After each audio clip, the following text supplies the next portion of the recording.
Damn, bro, to figure that shit out right now, man, good for you, dog. Good for you. This is good stuff. I'm grateful to be on the call with you. This is awesome. What you're doing is real special. Well, how old are you? About to turn 26 on You're Thursday. still young. You're still young, man. Oh, bro, and I'm getting younger. I'm getting younger, dog. You don't even know. I mean, you know, but, like, they don't even know. We just out here getting younger, feeling younger, and doing shit because we don't care what people think, bro. We're just going to change the world. Dude, you got the attitude of like a 13-year-old kid. All hope in the world. It's because it's not even hope. It's just I know. I already know what's coming my way. I already know that with time, I'm going to have it. I'm going to change all the people's lives that I'm around. Man, I'm ready for this interview, bro. You don't even know. This is going to be good. Well, this is going to be fun, man. I forget. I don't even remember what episode this is, like 518 or something for me. But this is fun because crazy. I've been following your pages for a while now, and you're always commenting on my stuff. You're always making sure you go out of your way to give people recognition when they deserve it. I mean, it's awesome to see. It's awesome to see, but it's a rarity to see, unfortunately, right? Bro, one of my biggest goals ever is to change the narrative. I want to change the narrative where complimenting people is not weird. Just because you're a guy and you're telling a girl that she's doing a great job doesn't mean you want to sleep with her. Exactly. Just because you're another guy and I'm complimenting you doesn't mean I'm being a weirdo. Just because, oh my God, bro, like if you see someone doing something really cool, like you know, like when you touch a hot plate, right? You touch a really hot plate that you take out of the microwave and instantly you're like, ah, shit, like that's so hot. You can't even think. It's just hot. So you see someone on Instagram or in person doing something so cool, and immediately it's like you're touching a hot plate. Holy shit, that's so cool. So instead of just like keeping that in your head and then just like swallowing it and then being done with it, why don't you just be like, holy shit, that's so cool, and actually just say it. Like, say it out loud, type it, say it to the person. Like, why are you hiding it? We're going to change the narrative, bro. I'm telling you, we're going to change the way society works and how people cheer each other on. They're going to cheer each other on, bro. Cheerleaders, all of us. It's going to happen. I'm telling you. Dude, just imagine how different the world would be and how much more people would be successful if they went that route. Because not only are you thinking that's awesome, you're telling them that's awesome, then they appreciate you more. They follow your stuff. You guys help each other out. Everybody's looking to eat at the same table, man. Like if everybody helped each other out and gave each other that little nudge, even just like, hey, great content, like great piece of content on social media that they saw, that can make someone's day. Bro, there's so many people doing great things. And, you know, guys like us, we're fucking dogs, bro. And we don't need the support because we're going to do what we got to do no matter what. But there are people out there who are doing great things, quite like we are. And so many of them quit. They stop because they never got picked up or they got obsessed with the, when am I going to make it to where, to what? But the point is, they quit because they don't get the validation and the support. So say you're doing your thing and you're crushing it, but you put out the best video you ever made and no one gives you love. That could be incentive like, all right, fuck it. I'm done. I'm quitting. I'm done. But if one person just says, yo, I watched that video and it changed my life. Now I want to read this book and then I'm going to start my podcast. Bro, if you get that one comment, that could make that person who is just about to quit, not quit, keep going even harder, and then boom, they're gonna get to that point that they're envisioning in their head. Just takes one, only one. Dude, especially in an era where everybody's making content, there's so many talented people out there making very talented stuff, whether it be video or just random posts on social media that aren't going to get recognized solely because of the fact that it's over congested. Podcasts are over congested. Content creation's being over congested. Like there's a lot of talented people out there that might not ever get the recognition because of the algorithm, unfortunately. So just imagine if one or two people reach out and being like, dude, this is awesome stuff. When like a couple hundred people are seeing it, that's what keeps you going. And we live in this world where the algorithm will favor those who are making negative content. Anything that is putting people down, talking shit, maybe it's sexual, just stupid shit that's not actually inspiring, they're going to favor that, where people like us are putting out such genuine, wholehearted, passionate things, but the algorithm doesn't reward that because nobody wants to be consuming the positives. They want to consume the negatives because it's easier to talk about. It's easier to bond over the bullshit. But if there's pioneers like us that say, no, we're not going to play that game. We're going to play our game. We're going to share the Jack O'Hara post where he's interviewing freaking Irvin Magic Johnson or freaking CMM. Like, you're gonna share the artists that you love locally because they're trying to make a difference. Like, we got to push that narrative for positivity because the algorithm ain't going to help us. So why don't we all just help each other? Amen, brother. Are there any specific people that you've seen on social media, like you really enjoy their content and really want to see them go above and beyond and get recognized? Just like people locally. Oh, bro, there's so many people locally. I mean, I could go on a list of just countless names from Chris Wertman, Brandon Petta, Jay Sway, Colby Gliona. I mean, I could go on and on with just name after name. And I know for a fact they're all going to make it big time because they're trusting themselves. They're not going to quit. What they're doing is not about them. That's the key. What they're doing isn't about, hey, let me get famous. Hey, like, follow me so you can watch me. It's like, no, I'm investing in myself and I'm creating a service, whether it's workout programs, music, coaching, teaching, because I want to help the people. And when you make that impact, then that becomes more of a connection where you're building connections rather than building a fan base. I don't like the fan base stuff. I don't like fans. It's so stupid. I don't want to have someone love me just for being me. I want you to love me because you love yourself, because I'm pushing you to love you, not you to love me, you to love yourself so you can do your own thing in your world, whether it's podcasting, videos, teaching, coaching, music, performing. Don't obsess over Billy. I don't care. I'm obsessed with myself. I don't need your obsession. Obsess over you and help others feel the same way about them. That's well put, because you see it with social media today. Like, that's the number one key, is to engage with people and build each other up, as opposed to being like, look what I posted, and expecting a ton of people to like and comment on it. Like, it's not about you. It's about everybody that you're working with. Like, everybody's trying to grow. Like I said before, everybody's trying to eat at that same table of success, man. Like, engage with your audience, engage with the people that listen to your stuff or watch your stuff, engage in other people's content. That way they engage in you, you're engaging in them, you guys are growing together. And I don't think it's that difficult to understand either. Jack, it's called social media. Yeah. Social. You know what social means? Interaction, connection, love, support. You can't just post what you created and then not respond to anyone and then go through people's feeds without liking, commenting, sharing. Social media. If you're going to have a platform, if you're going to be on Instagram, Twitter, you name it, connect with your network. It's about the people you're around and the people that you're supporting. How are you going to have anybody support you if you're not taking a lick of time supporting others? People think they're famous because they're doing what the famous people do, where they make their post and then let all the comments sit. Well, you can do that if you're Rihanna and you got over 100,000 comments to get back to. That's not likely. Plus, she's so locked in. She's doing stuff in real time. She's not worried about that stuff. But when you're on the come up and you got 8 people, just 8 people taking the time to say, that video slapped, that changed my life, you're hilarious, you look so good. You're telling me you have time to binge watch season after season of whatever show you're watching.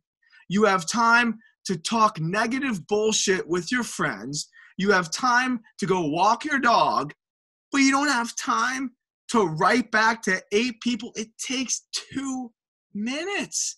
It's social media. Talk to people, God damn it. You never know who's going to respond too. Like, it could be just me commenting on yours, you commenting on mine. I commented on like CC Sabathia and sent him a DM the other day and got a response. Like, you never know who's going to respond to you, right? It's so easy. Like, there's so many people out there who have shows or podcasts or whatever that want to go through publicists and agents and stuff to book guests. And this is something completely different. But, you know, like, you never, like, the true power of social media, you could reach out to these people. Like, reach out to Ariana Seaton. You might not get a response, but you might. I have people who have reached out to Theo Vaughn and I've gotten responses, right? Like, I'm reaching out to Major League Baseball players trying to get them on a podcast. We're starting up now, and they're just like, yeah, sure, why not? Like, players you wouldn't ever think would respond to you because you don't think you're worth it, you know? Like, that's a big part of it too. Like, you put out content, nobody responds to it, it doesn't get a lot of engagement, and you just think you suck. Like, no, you don't suck. You're not engaging enough. You have the opportunity to reach out to anyone, dude. Me and my friends have this conversation all the time. And if you're not going to make those leaps and reach out to the Sabathias and the Rihannas and those, that's awesome. But to do it in your network where you have people that you admire, that you have a connection with, you're just planting good seeds, bro. Like, if you have someone like yourself, you're this young buck superstar who has his own show doing big time things. I know so many people in local television who are killing it as personalities. I know fitness coaches who are so locked in and they're creating programs that are going to change sports and health and fitness forever. In 5 years from now, if we're hyping each other up when we're at the bottom or at this place where, like, we're trying to make a name for ourselves, bro, in 5 years from now, you're going to hit me up with this sick opportunity because I was supporting you. In 5 years from now, I'm going to hit you up with this sick opportunity because you were supporting me 5 years ago. You don't know where the future is going to take you, so why not build a special foundation of people right now so when you elevate, you know that they're going to mention your name in a room where there's an opportunity. Hey, I'm in a big room and they're looking for a local broadcaster to call baseball games. Well, I know this great kid, Jack O'Hara, you know, he's 30 and he's got this under his resume. You should look at this guy. What, like, come on, bro, build that network because you never know when your name is going to get brought up. But if we weren't supporting each other, why would we say each other's names in those rooms? And there's opportunities that we're missing in the future. Yeah, dude, that's so true. Like, there's so many talented people that you look at and you're like, they're total, like, and you hear it in industries too. You've probably seen it too, where, like, yeah, they're great at what they do. They're a great talent, but they're such an asshole. They only think about themselves. And you think, like, how did they get to this point almost? Like, you're insanely talented, but, like, you don't go out of your way to help anybody. You're not growing. You're not growing your network. You're not growing your network. You're not growing your relationships. Like, I don't know how you got here, where in our era, when it is so congested, just in content creation alone, it doesn't matter if you want to be a broadcaster or a podcaster or just someone who makes videos online, you know, it doesn't matter what industry you're in. Every single industry is making content today. Pharmaceutical companies are making content creation, for crying out loud. Like, everybody's doing it. And I don't understand how you get to a certain point if you're not treating people well. It makes no sense. There's a cap. That's why. Like, you can get to a certain level where you think, okay, I'm here.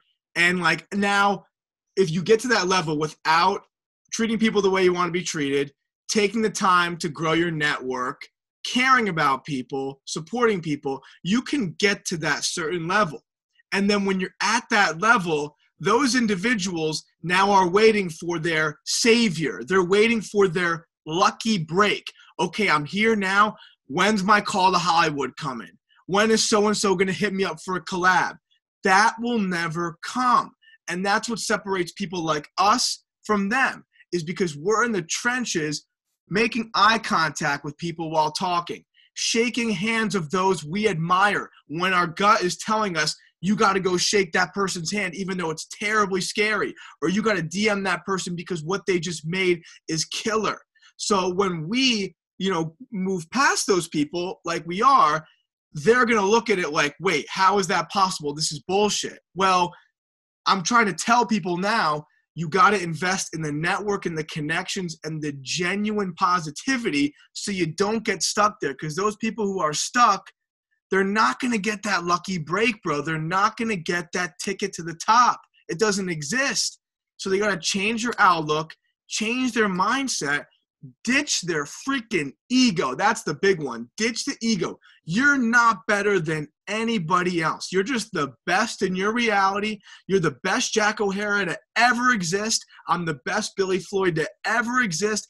These fingerprints, this face, this soul, one of one. If you just say, fuck my ego, no ego, I'm the best at what I do because I'm one of one, and you treat everybody right, you go. But those egotistical people, they think, where's my big break? I'm so good at what I do, blah, blah, blah. Meanwhile, you don't take any time to care about others, and you're stuck, and no one will feel bad for you ever, ever, ever, ever, ever, ever. I think I think you just hit it right on the head of the one thing that differentiates cockiness and just confidence. Mm-hmm. You know, because like when you're cocky, like you're right, it's just like me. Like, why am I not getting the big breaks? I'm number one in this. I deserve this because nobody's outworking me. Nobody's doing what I'm doing. But like, you're not taking the time to engage in others and feel what they're feeling, being a good friend, being a good coworker, being a good just overall Samaritan. Like, and then there's people who are confident, and yet, like, yeah, it's a little bit of cockiness, but like you're spreading your success around. You know, you're uplifting the people that deserve it, the people that helped you get to that point, because no man does it alone, right? Like, you didn't get to where you're at right now alone. I didn't get to where I'm at alone. You know, like, there were people along the way that either gave you a break, people that edited some of your stuff, people that threw your name around in a room that you don't even know of. There's people out there that you've never even had a conversation with that have probably looked at your stuff and thought like, man, that's great. I'm going to push that out because I enjoy that piece of content. You know, like, it's one thing to be confident. It's another to be cocky. And I think that statement right there that you just said kind of hit it right on the head. What is like the median there, like the difference, the thing that outweighs the yin and the yang, that outweighs both competence and cockiness. Because a lot of people can't differentiate that. I couldn't agree more. It's just spot on. It's factual. And all those people that you mentioned that helped me get to this point, like you said, you cannot do it alone. And all those people that I would like to thank, I view them as they are, quote unquote, better than me. When I'm working out in the gym, I'm working out with people who are all stronger than me. They're all stronger than me because I want to be pushed. I want to be better. When I'm on television, when I'm on air, when I'm making videos, I'm creating with people who have been doing it forever. They're putting pressure on me without even knowing it. I'm putting myself in that position where I'm around legends and I got to perform. When I'm making music, I'm doing it with guys who are talented, freaking artists. Everybody around me is in that better realm, and it pushes me to be better. So how can anybody call me cocky when I'm literally telling everybody I talk to, I'm just putting myself in rooms filled with people who are at a higher level than me at what they do, solely because I want to get to that level and not surpass them, but rise with them because we're going together. I'm not just going to use somebody and then say peace and then ditch them and then not go with them. We're doing it together because I know I can't get to where I want to unless I collab with him, with her, do this with them, whatever it might be. Can't do it alone, and you can't do it with bums. You got to do it with people that you look up to, you admire, and people that you want to grow with because you trust that they see it as well. They see that vision that you see.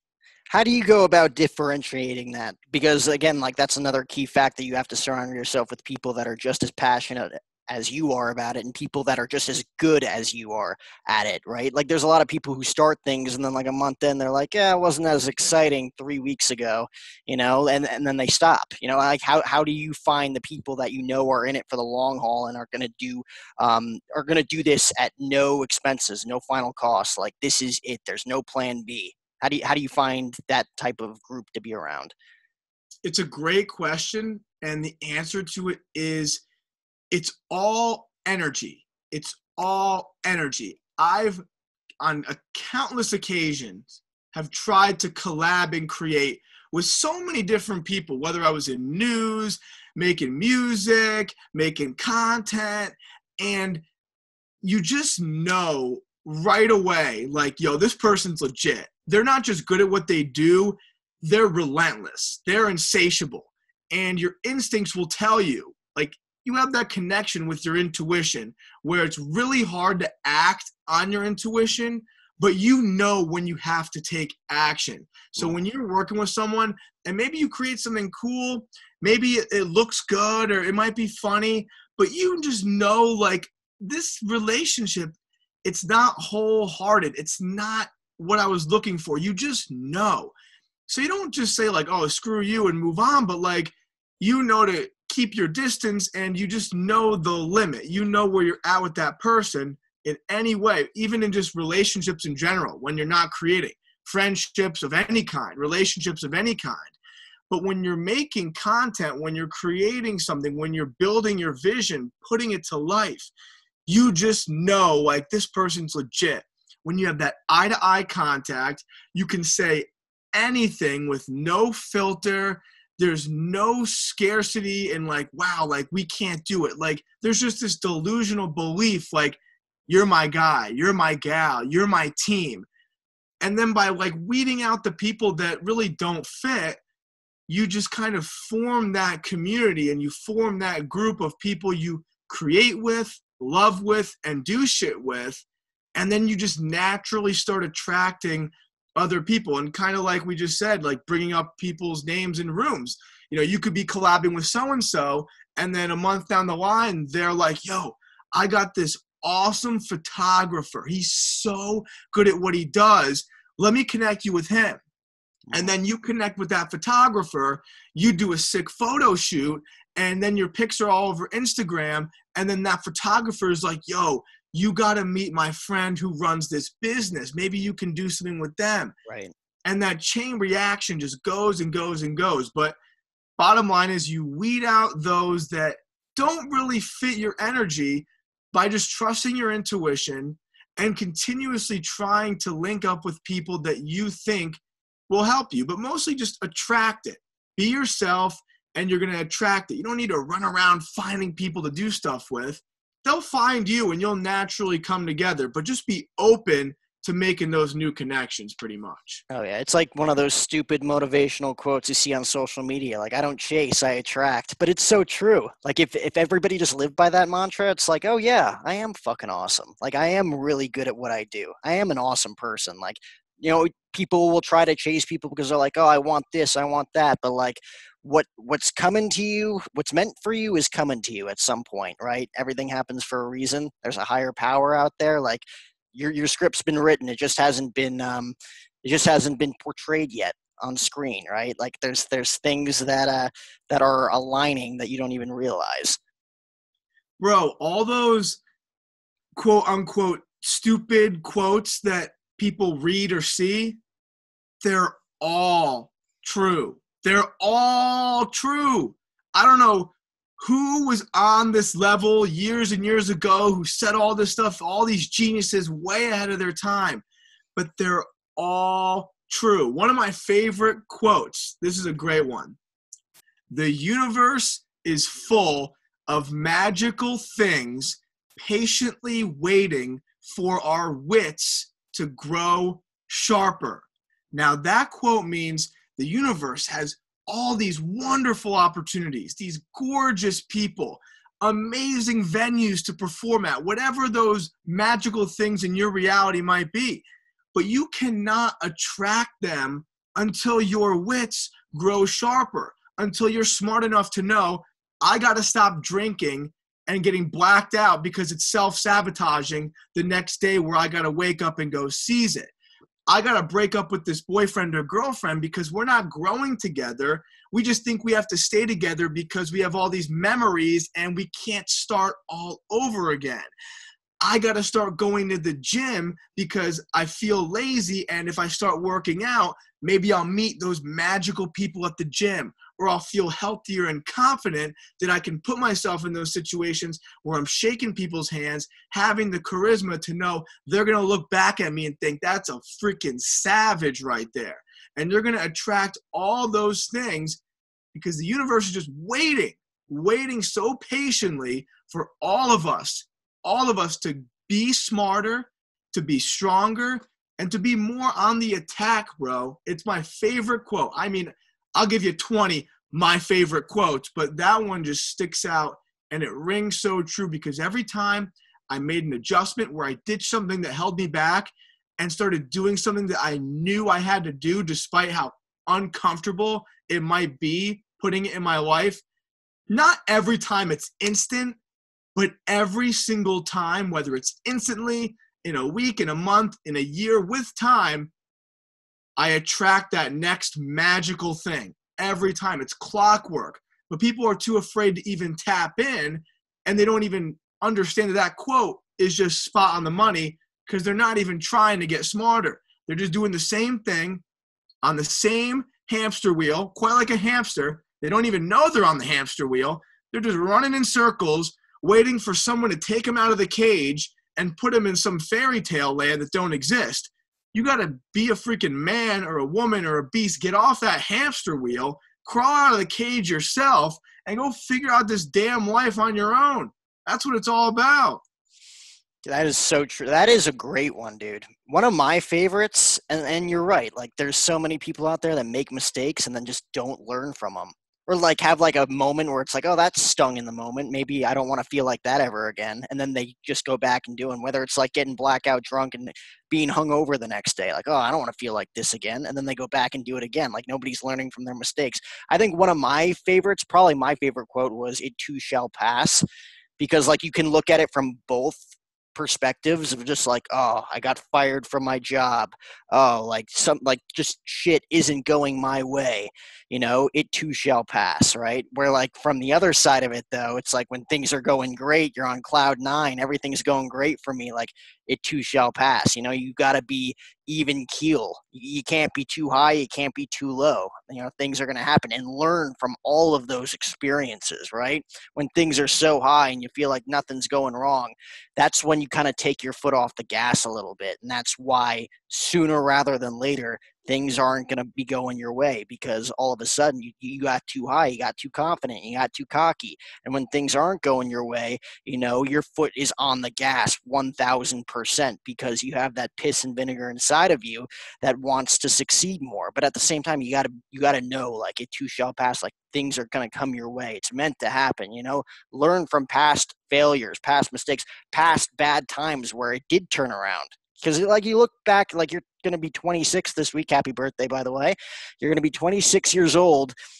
When you were like 4 or 5, 6, 7 years old, those, there were probably bad times that stung in the moment that don't even matter today. You probably don't even remember it when you were a kid. There's going to be times right now we're going to look back at and be like, oh, that was a tough time. But like, it doesn't even pale in comparison to what I'm doing now, the things I'm going through now. So it's like, you got to take everything with a grain of salt, but you got to look at everything, like it's things are going to work out. They have to, the story's been being written for a reason. And I don't even like to say that there's bad things. I know exactly what you're talking about with all these bad things that might happen. The quote hits on the money. It always passes. Everything is temporary. And I think Jim Carrey said this quote, and this is a great one too, to tie into the bad things happening, whatnot. Life doesn't happen to you. Life happens for you. So whatever it might be, obviously we're going to focus on the quote unquote bad things right now, because all the bad things that might happen, they're not happening to you to ruin your life, to put you in this downward spiral hole. They're happening so you can build resilience, so you can tell yourself, okay, I can handle this. I can push through. I can grind past this. And if I just keep my head down, stay in the trenches, I'm going to prevail, and I'm going to come out so much brighter. I mean, just look at every sports story, every sports injury. You see so many legends who go through traumatic experiences and they never give up and they end up back on top. So you can't ever think, man, this stuff is just trying to crush me. You got to take responsibility, know that you can't control everything. You can only control what you can control. So when something that happens to you that you don't really want, you didn't envision it, you didn't think, oh, this could happen to me, just let it happen, embrace it, have the confidence to stay down for a little bit, knowing I'm going to get way back up.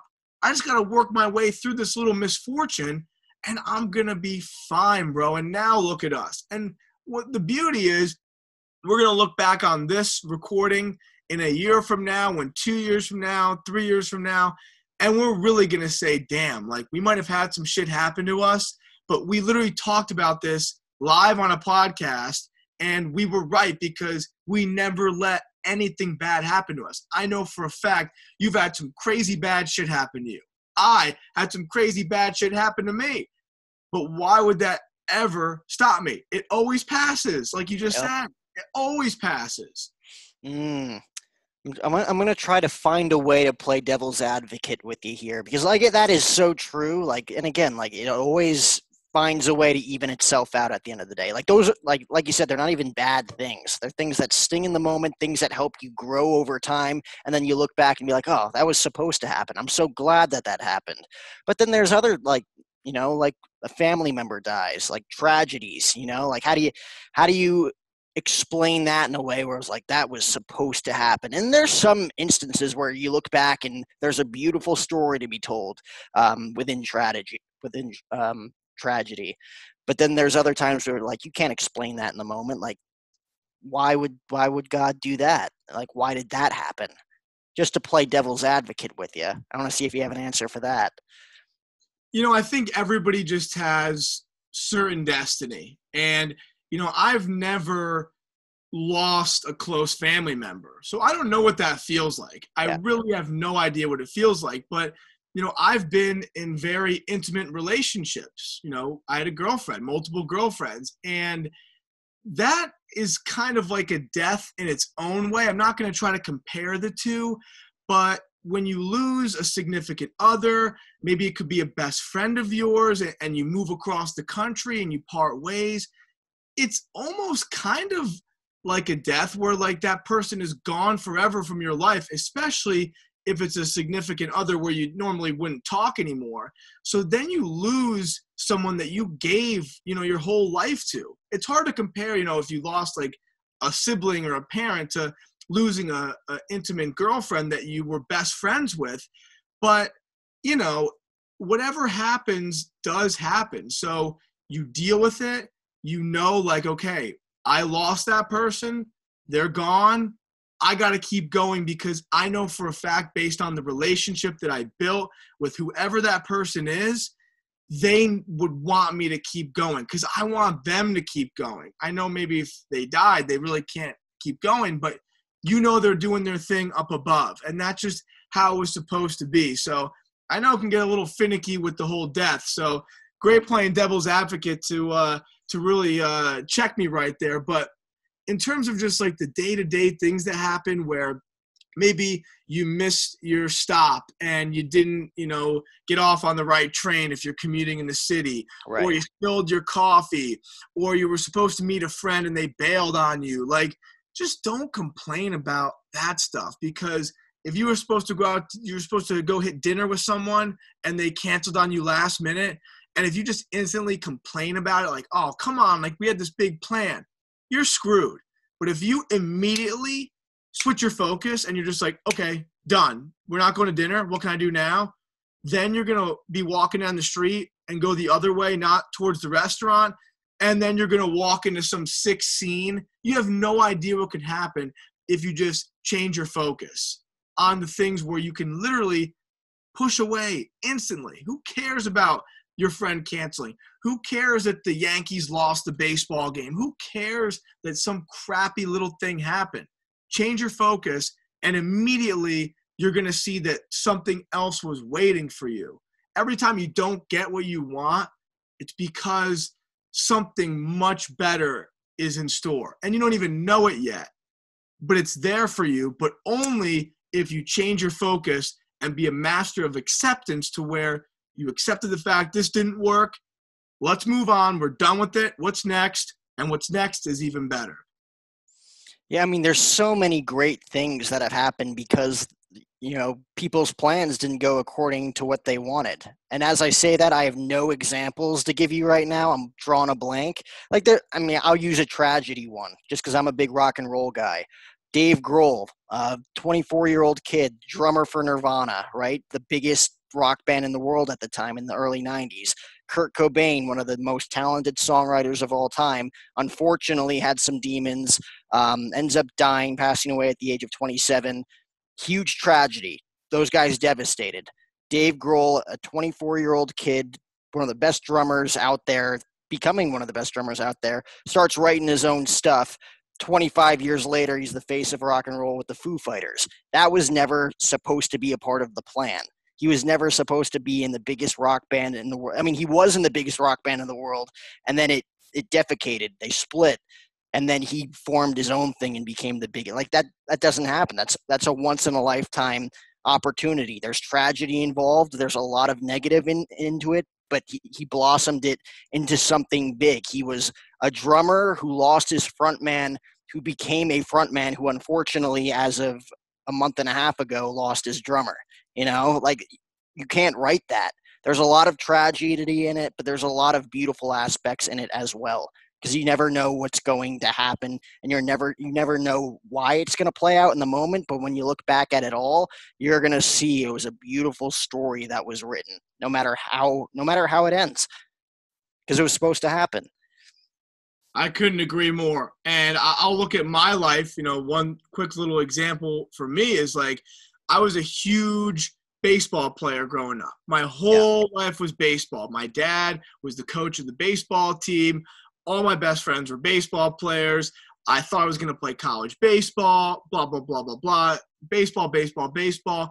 But going into my junior year of baseball, I just lost the drive and the passion for it. The coaching staff didn't allow people to have fun while playing. They put too much pressure on people to where if you made a mistake, you were out. The energy was just so whack at that varsity level. And I knew, I don't want this bad energy. I want to be around the people I love, and I want to do what I love, and I don't want to be weighed down by any nonsense. So I quit baseball, and it was the biggest shock to all my friends, all the parents, the whole community. But I knew this wasn't for me. Then I started playing AAU basketball, and boom, that changes my entire life. I met my best friend in the whole world through playing AAU basketball in Andrew Holmes. He's one of my best friends, and now me and him are going to be starting a business together at the age of 26. We never thought that would be the case when we were in high school, and I quit my whole dream of playing baseball to continue on with just basketball and no nonsense on that baseball diamond. And look what's going to happen now later on in their future. We're going to start a business together. We work so hard together, and basketball has become such a part of my identity. And that was never supposed to be. I was supposed to be a ball player, but you gave it up.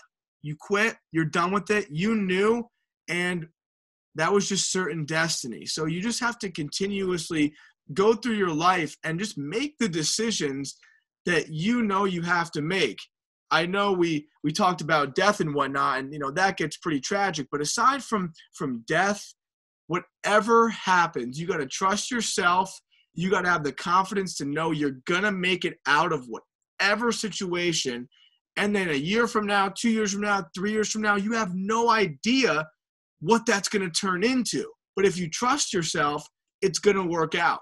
If you're doubting yourself, you're just going to keep digging yourself deeper and deeper in that hole. And you're probably never going to come out of it because you're just waiting for someone to pick you out of it, but that doesn't happen.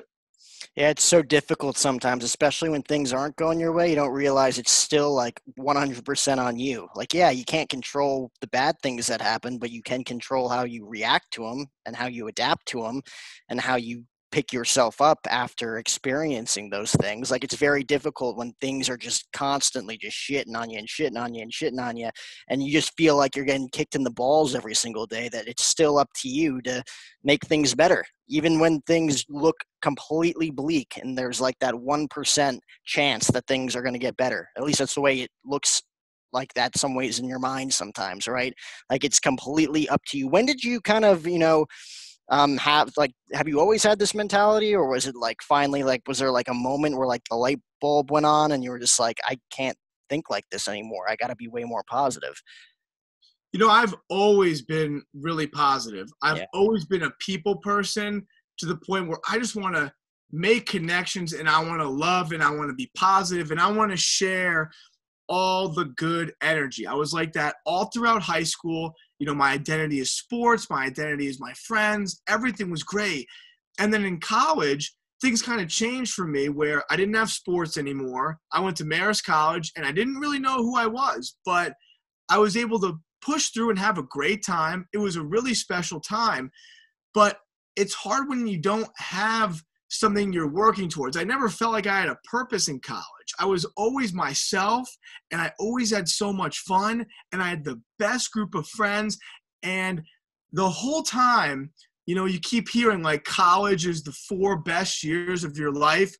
I was living college and having so much fun, but especially by the end of senior year, I was like, if I have to say that college was the 4 best years of my life, I want to be shot in the face right now, because there is something way better beyond just doing schoolwork, getting drunk as shit on the weekends, and then just doing nonsense with your friends. That's really fun for that era.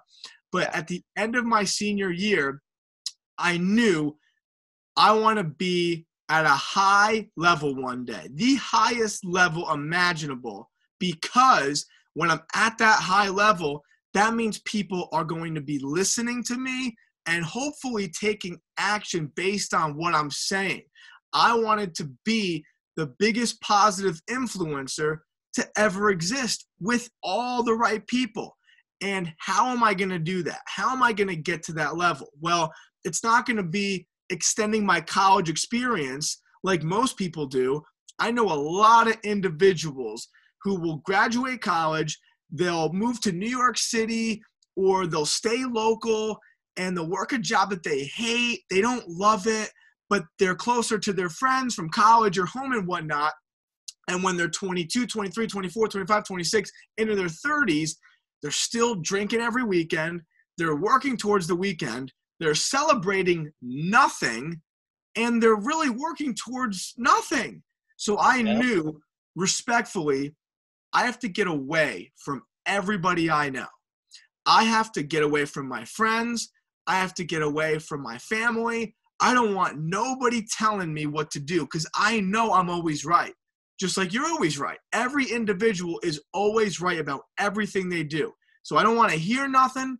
I want to live my positive life on my own and create my own reality. And that's why I applied to over 200 TV jobs while I was graduating college, a couple of months before. Got one job offer in Casper, Wyoming, at the beginning of the second semester of my senior year of college. And I said, never been to Wyoming, no idea what's out there, don't have a clue about any of it, but I'm going, because I know that I have to. My intuition told me go. You got one offer there, go. And what happens? I was able to just literally be myself and not have anybody tell me what to do while doing a job that I was obsessed with. The only focus was be the best at your job, be the best morning news anchor on the planet, even though no one's going to see me besides the people of Wyoming, and just be myself and positively impact. And right away, it worked. It worked to perfection, and it only got better. It only got better as I continued to believe that, wow, I can really do this. I'm not just working every day to get to the weekend where I can get drunk to forget about what I did and then do the whole thing over again, like that hamster wheel I was talking about. I was purposefully waking up at 12:30 in the morning, getting to the station at 2 a.m., producing a whole show, doing the whole show, preparing for the next show after the show, working out, calling friends, going to bed at 6 o'clock and doing it all over again. Then the weekend would come and I would celebrate doing something I loved with people I loved that I met in that area. And it was just the greatest 2.5 years of my life. This was summer 2018 until fall of 2020. And that's when I moved to Oregon for another morning news job. And that was a whole different experience. And then that whole deal made me quit. And now I'm back home doing what I love to do. And that's a whole different story that I can also get into if you're interested. But basically, I've had the mentality. In college, I had to really figure out how am I going to do this full time at the highest level. I applied what I knew instantly. And from there on out, I've just always been able to be myself without ever letting anybody put me on that hamster wheel. Did you feel like, because you did mention you left there for a while, did you feel like you had to leave home in order to find something, or was it just like you were looking for a different culture? Obviously, you got the job offer, so you were like, I'm out of here anyways. But like me, I grew up back east in Jersey, right outside Manhattan, first 18 years of my life. Nothing clicked. I'm like, I don't like the crowd I'm hanging around, like you said, like just like the hamster wheel, people just being like, up 4 more days till Friday. It's like that type of mentality. Like nobody wants to be around that. So I took my ball. I moved out to Phoenix, Arizona. I've been out here for 7 years. This has basically become my home. Like I don't even look at Jersey anymore as like, yeah, that was like the first 18 years of my life. But like my foundation has been in Arizona. Like this is where it's happened for me. This is where like things have clicked. The right relationships were built. The right projects were built. Did you feel like you had to leave to find like a different identity as well as a different culture? Absolutely, bro. What I didn't know at the time is that it would be a perfect disconnect to reconnect. When I was leaving, I just knew that if I stay here, no matter if I stay in the Poughkeepsie, New York City area where I went to college, or if I stayed in my hometown, Albany, New York, the capital of New York, I would either be around my college friends or my friends from home/family. And I just didn't need any of their opinions in my ear because I just knew I was meant for more. That's no disrespect to any of them, but I knew I had to figure it out elsewhere. And when I went to Wyoming, I instantly learned that it's all about building a foundation, building a network, and building a community. So I learned the fundamental principles of how to really have your own reality with all the people that you find and naturally attract. And that's what I did. I was the morning news anchor, and I interviewed every single person in that whole area. Coaches, players, business owners, restaurant owners, you name it. And after I left Wyoming, I went to Oregon, had a bad fallout after about 4 months when they wouldn't let me have my own podcast. The whole program was just reading off a teleprompter. They wouldn't let me do any of my own thing. It wasn't like my old job at all. So I realized, okay, you hit rock bottom now because you were at the top of your game in Wyoming. You learned everything. You went to Oregon, chose a job that you thought you had to take when it was really a shit show. They wouldn't let you be yourself. So after 4 months here, okay, have the confidence to remember what you learned in Wyoming. You know what it's like to be at the bottom. You can't go any lower than this. Let's reconnect with the hometown where you know all these people now. You have this crazy positive aura and message that you can really spread in this place, and you can build your own community. And I'm not talking about a fan base again, like we said before. I'm not building a fan base here. I'm building a network, and that's what I'm doing.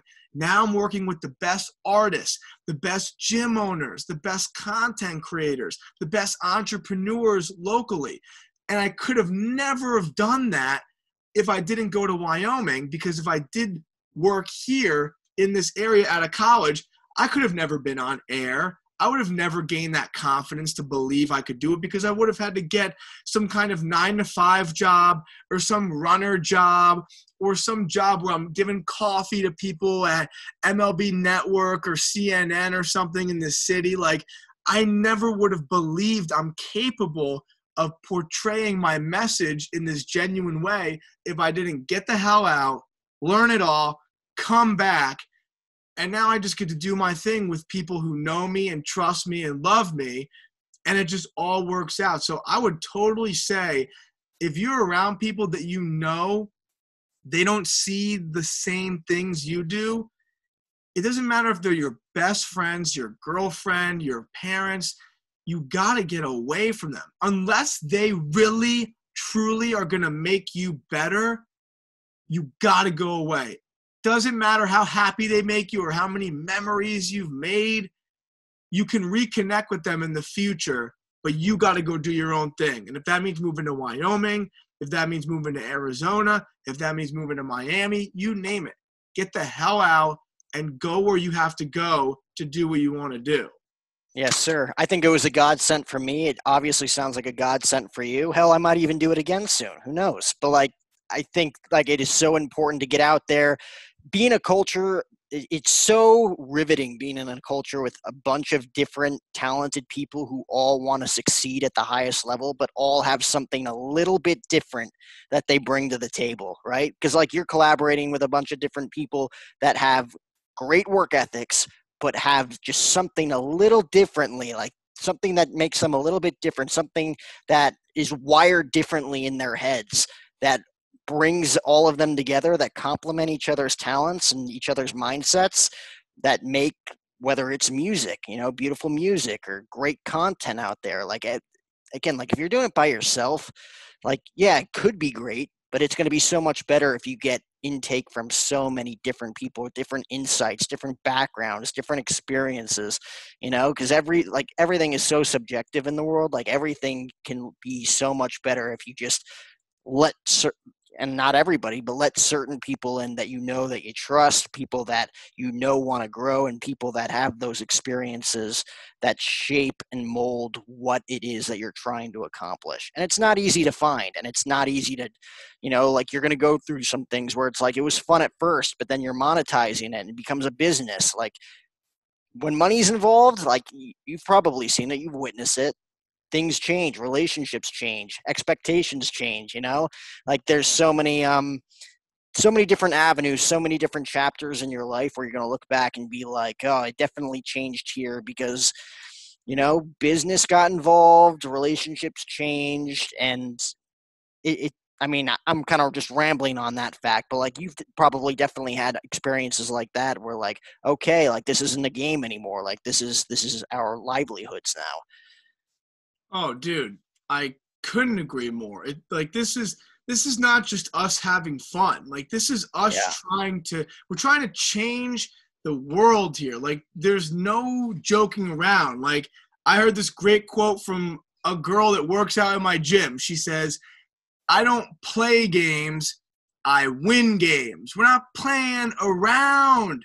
We're here to win." So if that means I got to stop talking to a friend of mine that just doesn't see what I see, I'm going to do it.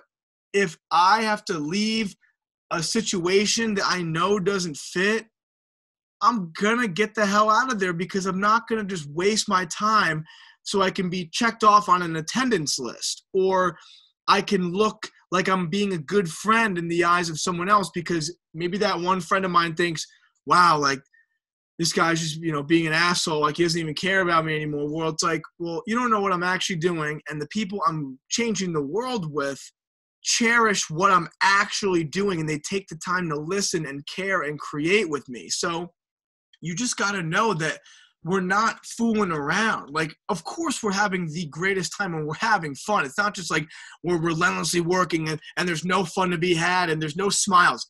We're smiling and laughing and loving and crying and dapping each other up all the time. But when it comes to like nonsensical like bullshit and like fooling around, like we don't play that. We don't do that. And if that means you got to remove yourself from relationships, situations, settings. It doesn't matter. Like I said in that one quote, our wits got to get sharper so we can attract all those magical things. And yeah, when money's involved and when lives are involved, we're trying to change and save lives. We're going to do whatever it takes at all costs. And if you don't see that, and if you don't understand where I'm coming from, and you're going to have resentment towards me or think I'm some kind of jerk, well, I don't want anything to do with you anyway. You should just believe that I'm going to have your back no matter what. And just because we're not on that same connect right now doesn't mean we can't come back later in the future. Amen, brother. I mean, well put right there. They're about to kick me out of this office. I'm like an hour after work, they're gonna lock me in here, and I don't want to be in here for the rest of the night. So we'll end with this because there's so many other things that we didn't even get to, like our careers that I wanted to pick your brain about. But we're gonna do this again soon, like whenever you have time. You got time next week? Of course, bro. There's so much stuff that we still got to talk about. I love talking to you, bro. You're doing a great job with everything you're doing. You're so well versed in interviewing and just conversing. So you hit me up, bro, and we'll talk more about anything. Yeah, dude. Next time I'll be in the studio, so we'll have like hours to chat. But I do want to leave you with this. Right before we went on air, you told me the story of your championship belt behind you, and I'll put up the video too once I edit this. What's this about? So when I first moved to Casper, Wyoming, I was a morning news anchor, and it was the greatest experience of my life. I detailed that in our interview just now, and we had the owner of the Rockin' Burgers and Hot Dog stand come on our morning show, and I interviewed him about the contest. You know, so silly, so fun, and then everybody's pressuring me like, Billy, you should do it. You should enter the contest. You should compete. And I'm like, that's ridiculous. Like, I don't do eating challenges. I've never done this. But then I thought to myself, like, why not step out of your comfort zone? Like, you know this could be special. You know you're a competitor. You've played in so many games all across the country. Why not just play and compete in a hot dog eating contest? Like, just do it. My intuition told me do it. So I showed up. I was a part of the Rockin' Burgers Hot Dog Eating Championship. We had 11 minutes to eat as many hot dogs as we could. And my best friend, Carmine Jamay, who was the sports guy, brought his camera and covered the whole event like it was the biggest sporting event anyone has ever seen. Probably was the biggest sporting event in Wyoming, not counting anything football related. And we just locked in, bro. There was this woman named Stephanie Chu Wu, who was traveling across the country competing in hot dog eating contests, ice cream eating contests, food challenges all over. She was a professional eater. And I thought, okay, well, you know what? I'm just going to give it my best shot, and I'm going to do what I can and guzzle these dogs down, pouring water on them, throwing them down my mouth. It was amazing. And then at one point, there's, you know, a 2-minute mark or whatnot, 3-minute mark, and the announcer says, Billy and Stephanie are tied at 10 dogs each.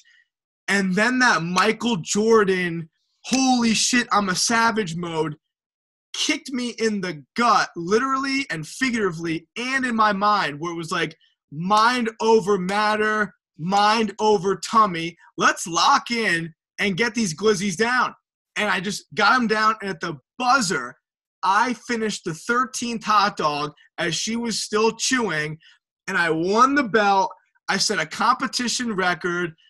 I had an article written about me. I shook everyone's hand, took a bunch of pictures, and I became known right then and there as the hot dog guy. And it's like, how could have I done that if I stayed in that comfortable setting back east where I could have had this, you know, mundane life continuing my college years in my hometown or in my college town?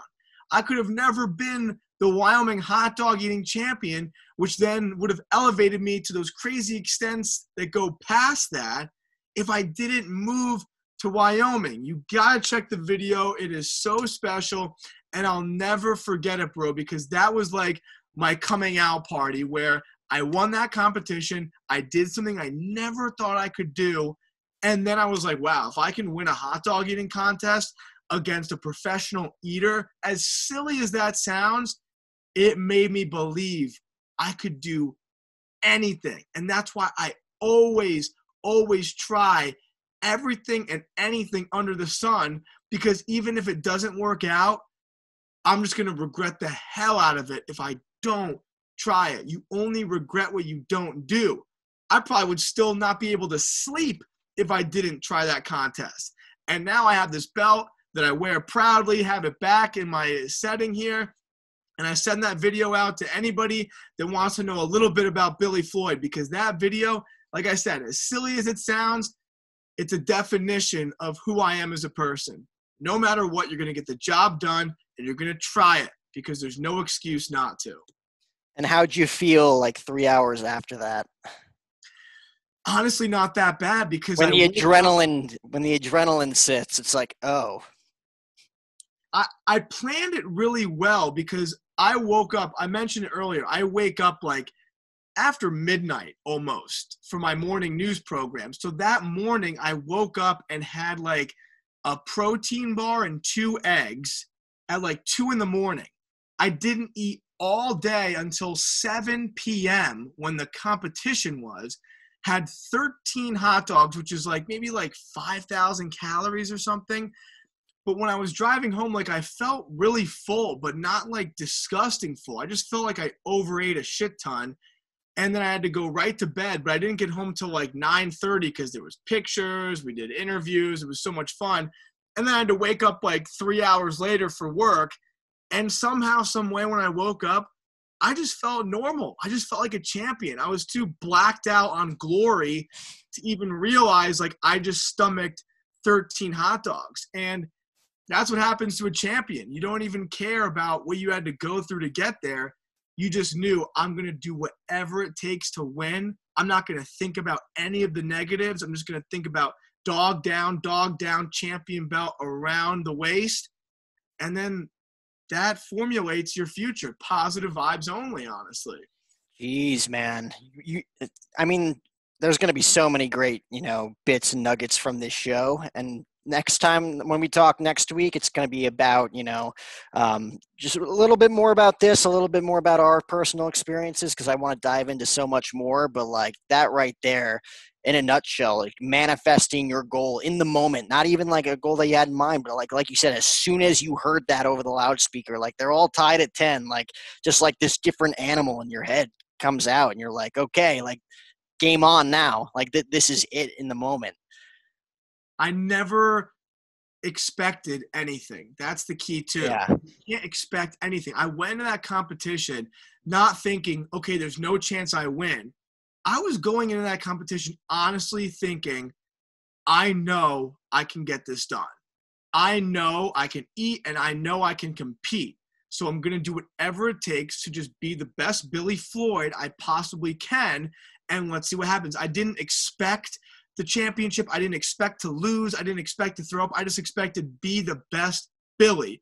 And then, like I said, when I heard they're deadlocked at 10 hot dogs, that thing in my brain clicked where it's like, okay, I didn't expect this, but here I am in this do or die moment. If I'm a real champion, I'm going to dig deep and get it done. If I wasn't a champion, I would have thought, wow, imposter syndrome. There's no way this can happen. But I don't care if I'm going up against a competitive eater on a hot dog eating contest. I don't care if I'm going up against a professional basketball player who played overseas. I believe no matter what kind of court or setting I'm on, I'm just going to perform at the highest level because I know I can do anything. There's no limits. But if I told myself, oh, this person's way better than me, I can't hang. This person is way more pro than me, I can't do it, I'm screwed. But that can never be the mentality. Enter every situation knowing you're not better than anybody, but also no one's better than you. Just focus on you, you versus you, and that's how you win hot dog eating championships. That's how you become a champion in this world, ladies and gentlemen. Well, I really appreciate you coming on today, man. Again, like I got 4 more hours of content that I wanna go into with you. We'll do this probably over the next few weeks, hopefully, if you can find the time, because there's so much more I definitely want to discuss with you. I mean, literally, we've been on the call for like 70 minutes now, and we didn't even get to like the things I thought we were going to get to. Like you said, like, you never know what's going to happen. Like, this was such a great, inspiring conversation that, you don't have unless you ask, unless you take that chance and, try to discover. Like we said at the beginning, to bring this full circle, like, you go out of your way, you see people on social media, you see people that come into your life, and you're like, they're going after it. Like, I want to be a part of that. I want to feel that. So I'm glad we got to do this today, man. Dude, this was super special to me, bro. We've been following each other for quite some time now, and I know we both admire each other immensely. And I knew for a fact that I was going to be inspired by the time I got off this call, and that you were going to be inspired by the time you got off this call. And that's what every relationship I have right now is about. Everybody that I love and respect and work with inspires the hell out of me. And I know for a fact that they're hanging out with me, they're doing shit with me because they are inspired by what I do. And that's why I knew that this conversation was going to rock. I know for a fact that this relationship between you and I is only going to grow as we cheer each other on and show support and show love. This felt like, I don't know, 15 minutes. I didn't even look at the clock. I'm looking at it now, 9:12. Those are the good ones, yeah. Absolutely crazy, bro. And it just takes one great conversation, one great call. And now I know for a fact we're going to hang up. We're going to do the rest of our thing for the night. And then we have a full day tomorrow knowing like, wow, I have a new fire lit under my ass because I just had the best podcast interview conversation ever. And we got to keep doing our thing. This was perfect, Jack. And I am stoked to chop it up more with you about anything you want. This is good stuff. And I'm grateful as hell for you and the opportunity to be on your program. Well, I really appreciate it, man. Like, you never know where the conversation's going to go. You never know, like, what you're feeling that day, what your guest is feeling that day. And then you walk away from it being like, oh, I got a brand new perspective on life. It's refreshing to hear, especially someone as positive as you all the time, man. Like, I knew getting on here, I'm like, okay, I need a refresher. We're bringing on Billy because he's all over social media, just like in the best spirits possible. And, you never know what you're going to learn. So I appreciate all the insight today, man. And again, over the next several weeks, I'm going to be in contact with you because I just got so much more I want to say with you, man. Like, this is going to be fun moving forward. Oh, I couldn't be more pumped, bro. The pleasure is mine. This is great stuff. Thank you so much again. Hit me up whenever, bro. We're going to lock in another time whenever. Next week, the week after, every week from here on out. Who knows, bro? Just keep me in the loop and let's create more magic. Let's inspire people. Most importantly, let's change the world. Let's do it. Yes, sir. And for people that think that's a corny tagline, like it truly isn't, like action over words, obviously, but like surround yourself with people that are kicking ass and continue to knock doors down. That's my mentality. They can tell me it's crazy right now. I'm going to say thank you so much because crazy is the greatest compliment you could ever give anyone. And in maybe 5 years from now, tell me if you still think that's, silly and crazy. And let's see where that conversation goes, whoever you are. Yep. Remember me? Remember that corny guy? Here I am now, man. All right. We're going way up. I'm getting out of here before they lock me in here. But right. I'm going to talk to you soon, man. As soon as we hop off here, I'm setting in a new date. Let's lock it in. I'll talk to you soon, Jack.